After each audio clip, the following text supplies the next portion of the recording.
I have a tinnitus diagnosis now, but without hearing loss. Would that hurt me getting service connected if the service record is silent? I am in high probable MOS for Loadmaster. Okay. So what I'm taking from this is the person has a tinnitus diagnosis, no hearing loss. Okay. So many people do not have, many people have a service connection for tinnitus and don't have it in their records, right? As you mentioned, there's a, there's a VA fast letter that's out there that the MOS probability list, and it breaks things down into high probability, medium probability, or low probability by MOS. And then there's a breakdown by service component. So Army, Air Force, Marine Corps, Navy. And then it's also broken down by officer enlisted. It has all the AOCs, MOSs, NECs, or whatever y'all call them in the Navy. It also has, sometimes I have to go in there and do a conversion, right? Like if it's a super old MOS, I go and like try to convert it to what the current is or whatever.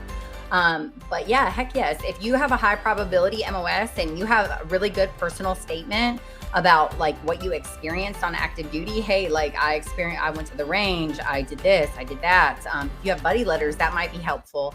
And there's also a lot of literature out there to support delayed onset hearing loss, right? So you can have delayed onset hearing loss. And I see a lot of these people get connected because those ciliary hair cells will die, right? And over time, there's a lot of back and forth. Some people will say you have to have impact noise, and then the tinnitus starts right then. Well, the literature doesn't always support that, right? But the jury's still out on that one because there's a lot of back and forth on it. But yes, so I would highly encourage you to do it, especially if you believe it's related to your service. Best of luck to you on that. Okay, hi. This person's asking about sleep apnea.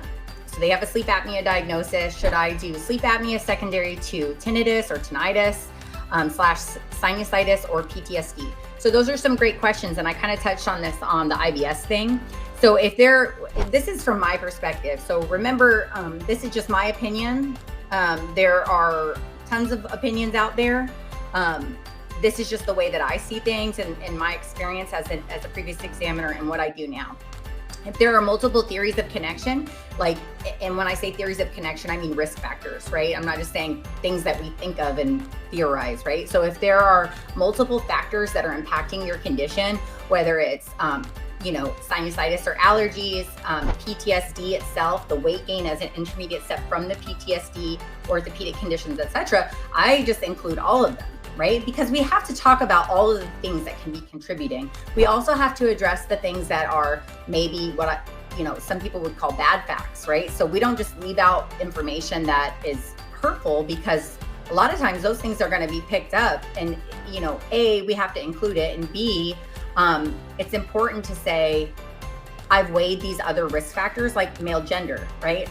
Or let's say the person has, obesity and there's no way to say it's due to a service-connected disability. Let's say they only have sinusitis, right? Service-connected, but they're obese. I still have to say, hey, this person is obese. However, I've weighed that and I've looked at all of the literature, and based on this, it's due to their sinusitis or whatever.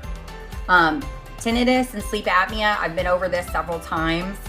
I know this is not going to be a popular comment, and this is very controversial, and a lot of people don't agree, but I don't think that tinnitus plays a role in the development or, aggravation of sleep apnea. There is literature out there that supports not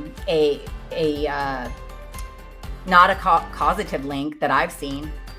There may be correlation, but in VA disability, when we talk about our medical opinions, we talk about causation or aggravation, right? I have seen not a shred of literature that supports that tinnitus causes collapse of the upper airway, okay? Somebody might say, hey, how do you say PTSD does? Well, PTSD, disturbances of REM, can cause hypotonia of the upper airway, which can help to collapse it, right? I know there's a lot of people out there that believe that tinnitus causes it or aggravates it. I even acknowledge and know that some people are service connected for that.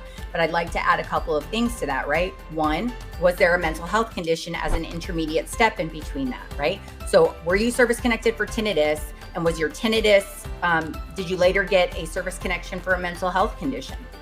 And then the sleep apnea is related to that, right? So, oh, I don't know what this is. Sorry. Sorry. So I guess, where was I going with that?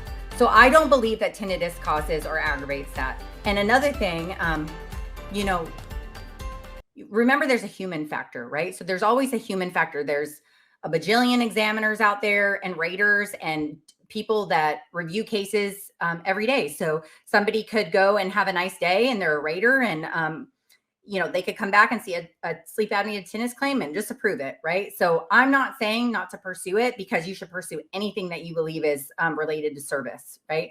I'm just saying I don't believe there's a relationship there, but I'm gonna get off my soapbox on that.